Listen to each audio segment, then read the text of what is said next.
Hallelujah, praise the Lord. ਆਪ ਸਭ ਨੂੰ ਜੈ ਮਸੀਹ ਕੀ। ਆਸ਼ਾ ਕਰਦੀ ਹਾਂ ਕਿ ਤੁਸੀਂ ਪਰਮੇਸ਼ਰ ਦੇ ਨਾਮ ਵਿੱਚ ਵੱਧ ਰਹੇ ਹੋਵੋਗੇ। ਅਸੀਂ ਅੱਜ ਪ੍ਰਕਾਸ਼ ਦੀ ਪੋਥੀ ਦਾ 9ਵਾਂ ਚੈਪਟਰ ਅਸੀਂ ਉਹਦਾ ਅਧਿਐਨ ਕਰਾਂਗੇ।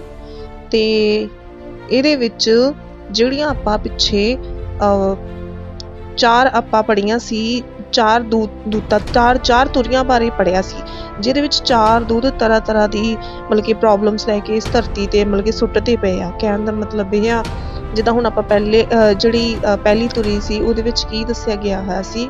ਉਹਦੇ ਵਿੱਚ ਦੱਸਿਆ ਗਿਆ ਸੀ ਕਿ 1/3 ਜਿਹੜੀ ਧਰਤੀ ਉਹ ਸੜ ਗਈ। ਦੂਸਰੀ ਵਿੱਚ ਦੱਸਿਆ ਸੀ ਕਿ ਜਿਹੜਾ ਪਹਾੜ ਜਿਹਾ ਇੱਕ ਵੱਡਾ ਅੱਗ ਨਾਲ ਬਲਦਾ ਸਮੁੰਦਰ ਵਿੱਚ ਸੁੱਟਿਆ ਗਿਆ ਸੀ, ਤੇ ਉਹ ਜਿਹੜਾ ਸਮੁੰਦਰ ਸੀ ਉਹ ਲਹੂ ਬਣ ਗਿਆ, ਤੇ ਉਹ 1/3 ਉਹਦੇ ਜੀਵ ਜੰਤੂ ਜਿਹੜੇ ਵਿੱਚ ਰਹਿੰਦੇ ਸੀ ਜਲ ਵਿੱਚ, ਉਹ ਮਰ ਗਏ। ਤੀਸਰੇ ਵਿੱਚ ਦੱਸਿਆ ਸੀ ਕਿ ਇੱਕ ਮਿਸਾਲ ਵਾਂਗੂ ਬਲਦਾ ਆਕਾਸ਼ੋਂ ਕੁਛ ਟੁੱਟਿਆ ਸੀ, ਤੇ ਉਹ ਪਾਣੀ ਦੀਆਂ ਸੁੰਬਾਂ ਵਿੱਚ ਜਾ ਪਿਆ, ਤੇ ਉਸ ਪਾਣੀ ਦੇ ਕਾਰਨ ਉਹ ਪਾਣੀ ਲੋਕਾਂ ਨੇ ਪੀਤਾ ਤੇ ਕਈ ਲੋਕ ਮਰ ਗਏ। ਅੱਗੇ ਚੌਥੇ ਵਿੱਚ ਕੀ ਦੱਸਿਆ, ਸੂਰਜ ਤੇ ਚੰਦਰਮਾ ਬਾਰੇ, ਕਿ ਉਹਦੀ 1/3 ਜਿਹੜੀ ਰੋਸ਼ਨੀ ਆ ਸੂਰਜ ਦੀ, ਤੇ 1/3 ਜਿਹੜੀ ਰੋਸ਼ਨੀ ਚੰਦਰਮਾ ਦੀ ਆ, ਉਹ ਘਟਾ ਦਿੱਤੀ ਗਈ। ਠੀਕ ਹੈ ਜੀ। ਹੁਣ ਅਸੀਂ ਅੱਜ ਜਿਹੜੀਆਂ 3 ਰਹਿ ਗਈਆਂ ਜਿਹੜੀਆਂ ਤੁਰੀਆਂ, ਉਹਦੇ ਬਾਰੇ ਇਸ ਚੈਪਟਰ ਵਿੱਚ ਅਸੀਂ ਪੜਾਂਗੇ। ਚਲੋ ਆਪਾਂ ਸ਼ੁਰੂ ਕਰਦੇ ਹਾਂ। ਹਾਲੇਲੂਇਆ। ਚਲੋ ਆਪਾਂ ਸ਼ੁਰੂ ਕਰਦੇ ਹਾਂ। 5ਵੇਂ ਦੂਤ ਨੇ ਤੁਰੀ ਵਜਾਈ ਤਾਂ ਮੈਂ ਇੱਕ ਤਾਰਾ ਆਕਾਸ਼ੋਂ ਧਰਤੀ ਉੱਤੇ ਡਿੱਗਿਆ ਹੋਇਆ ਵੇਖਿਆ, ਅਤੇ ਅਥਾਹ ਕੁੰਡ ਦੇ ਖੂਹ ਦੀ ਪੂੰਜੀ ਉਹਨੂੰ ਦਿੱਤੀ ਗਈ।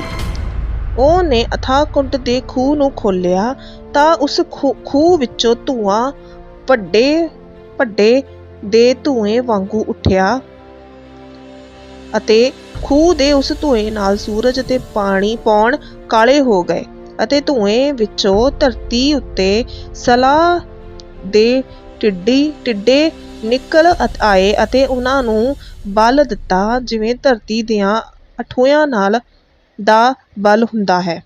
ਅਤੇ ਉਹਨਾਂ ਨੂੰ ਇਹ ਆਖਿਆ ਗਿਆ, ਭਈ ਨਾ ਧਰਤੀ ਦੇ ਘਾਹ ਦਾ, ਨਾ ਕਿਸੇ ਹਰਿਆਲੀ ਦਾ, ਅਤੇ ਨਾ ਕਿਸੇ ਰੁੱਖ ਦਾ ਵਿਗਾੜ ਕਰੋ, ਪਰ ਨਿਰਾ ਉਹਨਾਂ ਮਨੁੱਖਾਂ ਦਾ ਜਿਨ੍ਹਾਂ ਦੇ ਮੱਥੇ ਉੱਤੇ ਪਰਮੇਸ਼ਰ ਦੀ ਮੋਹਰ ਨਹੀਂ।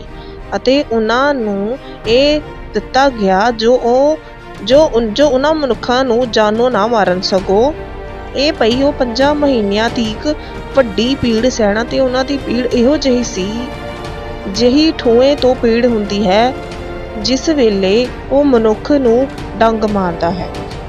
ਹਾਲੇਲੂਇਆ।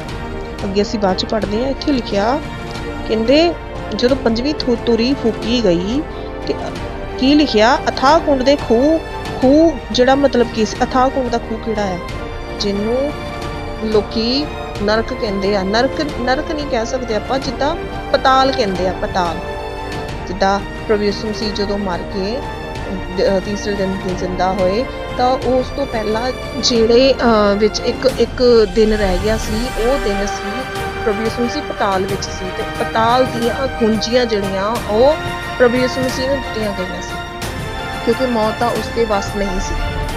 ਉੱਥੇ ਦੀ ਗੱਲ ਕਰ ਰਹੇ ਹਾਂ ਕਿ ਉੱਥੇ ਦੇ ਕੀ ਕੀਤਾ ਗਿਆ, ਕਿ ਧੂਆਂ ਉੱਥੇ ਸੀ, ਬਹੁਤ ਸਾਰਾ ਧੂਆਂ ਸੀ। ਕਿੱਦਾਂ ਦਾ ਧੂਆਂ ਸੀ, ਕਹਿੰਦੇ ਖੂਹ ਵਿੱਚੋਂ ਧੂਆਂ ਵੱਡੇ ਭੱਠੇ ਦੇ ਧੂਏ ਵਾਂਗੂ ਉੱਠਿਆ। ਤੇ ਕੀ ਕੀਤਾ ਉਹਨੇ, ਖੂਨ ਦੇ ਉਸ ਧੂਏ ਨਾਲ ਸੂਰਜ ਪੌਣ ਕਾਲੇ ਹੋ ਗਏ। ਪੌਣ ਮਤਲਬ ਕਿ ਹਵਾ ਜਿਹੜੀ ਸੀ ਉਹਦਾ ਵੀ ਰੰਗ ਕਾਲਾ ਹੋ ਗਿਆ ਸੀ, ਤੇ ਜਿਹੜਾ ਸੂਰਜ ਉਹ ਵੀ ਕਾਲਾ ਪੈ ਗਿਆ ਸੀ।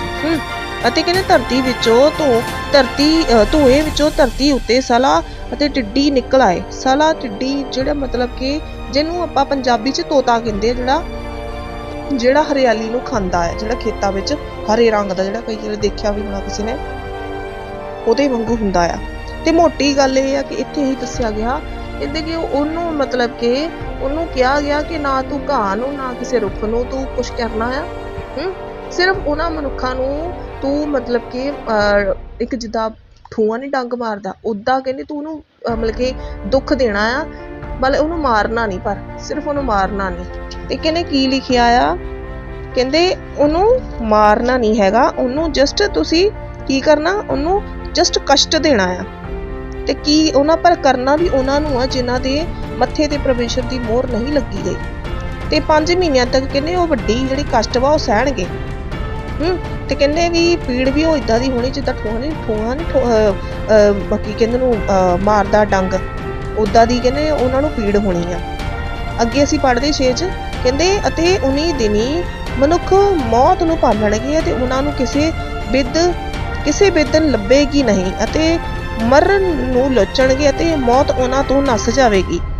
ਅਤੇ ਉਹਨਾਂ ਟਿੱਡਿਆਂ ਦਾ ਰੂਪ ਉਹਨਾਂ ਘੋੜਿਆਂ ਵਰਗਾ ਸੀ ਜਿਹੜੇ ਯੁੱਧ ਦੇ ਲਈ ਤਿਆਰ ਕੀਤੇ ਹੋਣ। ਉਹਨਾਂ ਦੇ ਸਿਰ ਉੱਤੇ ਸੋਨੇ ਵਰਗੇ ਮੁਕਟ ਜਿਹੇ ਸਨ ਅਤੇ ਉਹਨਾਂ ਦੇ ਮੁਖ ਮਨੁੱਖ ਦੇ ਮੁਖ ਜਿਹੇ ਸਨ।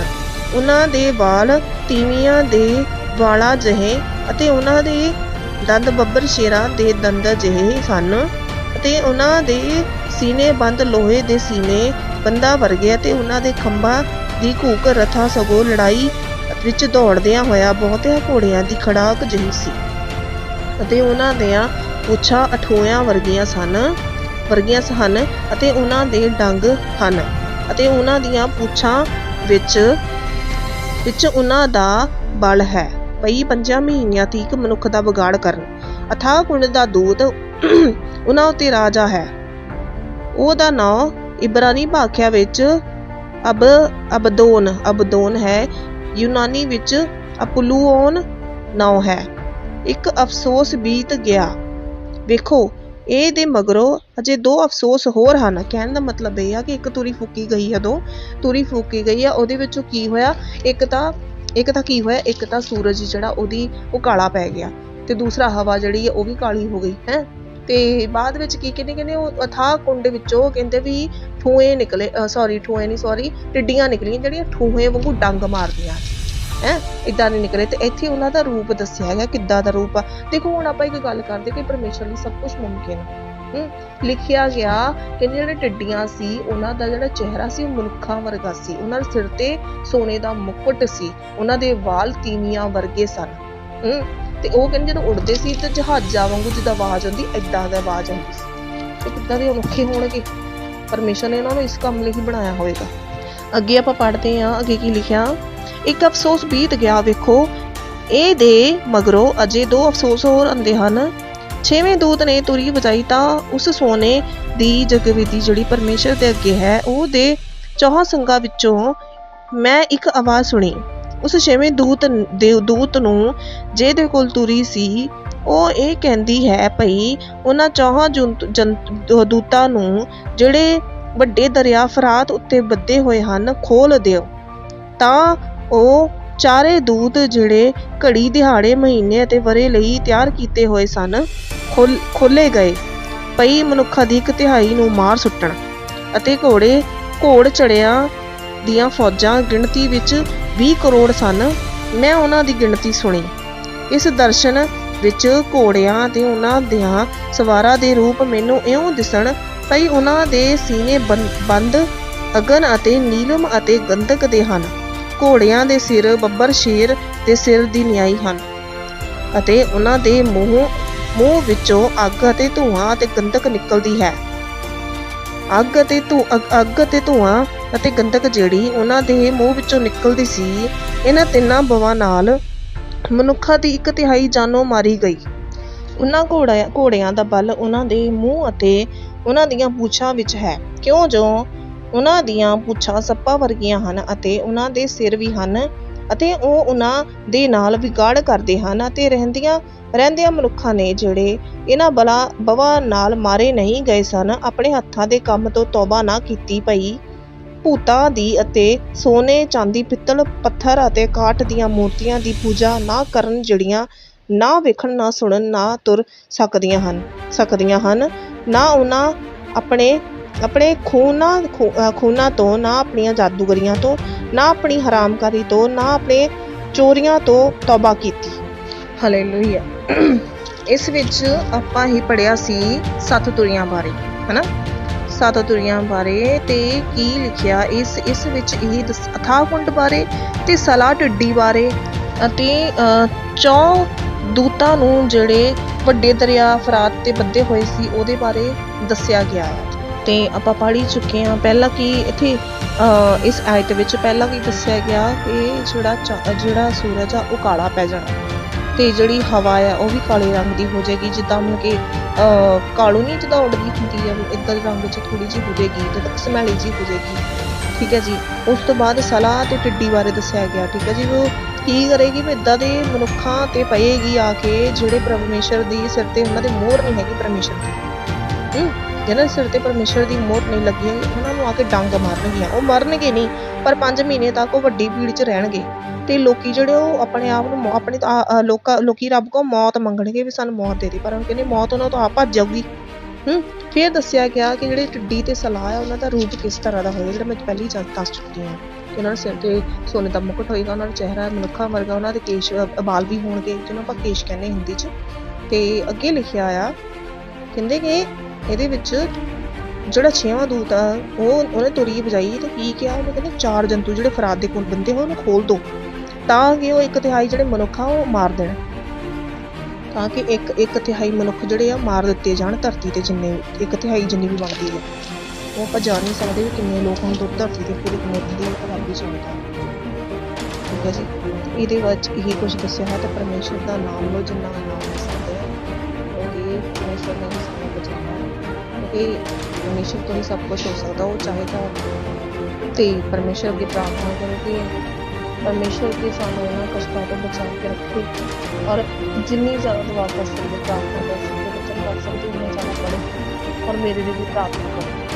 ਠੀਕ ਹੈ ਜੀ। ਕਿਉਂਕਿ ਬਾਈਬਲ 'ਚ ਲਿਖੀ ਆ ਬਾਈਬਲ 'ਚ ਹੀ ਲਿਖੀ ਹੈ ਕਿ ਜਿਹੜਾ ਨਾਚ ਮਿਲਿਆ ਉਹ ਕਿੱਥੇ ਜਾਏਗਾ, ਨਰਕ 'ਚ ਜਾਏਗਾ, ਨਰਕ 'ਚ ਜਾਏਗਾ। ਅਤੇ ਜਿਹੜੇ ਅਸੀਂ ਆਪਣੇ ਉੱਤੇ ਹਿਸਾਬ ਲਾਓ ਕਿ ਜਦੋਂ ਇੱਥੇ ਭੁਚਾਲ ਆਉਂਦਾ ਜਿੱਦਾਂ ਦੁਨੀਆ 'ਤੇ ਭੁਚਾਲ ਆਇਆ ਧਰਤੀ ਦੇ ਭੁਚਾਲ ਕਿੱਦਾਂ ਹਾਹਾਕਾਰ ਮਚਿਆ, ਹਾਹਾਕਾਰ ਕਿੱਦਾਂ ਮਚਿਆ। ਤੁਸੀਂ ਹਿਸਾਬ ਲਾਓ ਮੇਰੇ ਅਜ਼ੀਜ਼ੋ, ਜਦੋਂ 7 ਕੁੜੀਆਂ ਕੀਤੀਆਂ ਜਾਣੀਆਂ ਉਹਦੇ ਪ੍ਰਕਾਸ਼ ਦੀ ਪੋਥੀ ਕੋਈ ਡਰਦੇ ਲੋਕ ਨਹੀਂ ਪੜ੍ਹਦੇ ਹੈਗੇ ਕਿ ਡਰ ਲੱਗਦਾ ਉਹਨਾਂ ਨੂੰ ਪੜ੍ਹ ਕੇ ਵੀ ਇੱਦਾਂ ਦਾ ਕੁਛ ਹੋਣਾ, ਪਰ ਮੇਰੇ ਅਜ਼ੀਜ਼ੋ ਮੈਂ ਡਰਾਂਗੀ ਨਹੀਂ ਕਿਉਂਕਿ ਇਹ ਸੱਚਾਈ ਆ, ਬਾਈਬਲ ਸੱਚਾਈ ਆ, ਸੱਚ ਬੋਲਦੀ ਆ ਬਾਈਬਲ।